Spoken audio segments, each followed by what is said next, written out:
じゃんけんぽい。これ絶対勝つかも。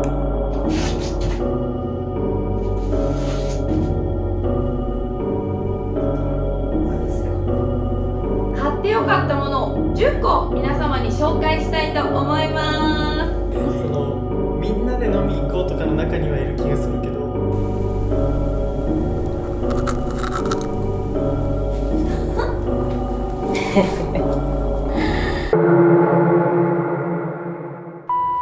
1万円、やっぱそれぐらいするよね。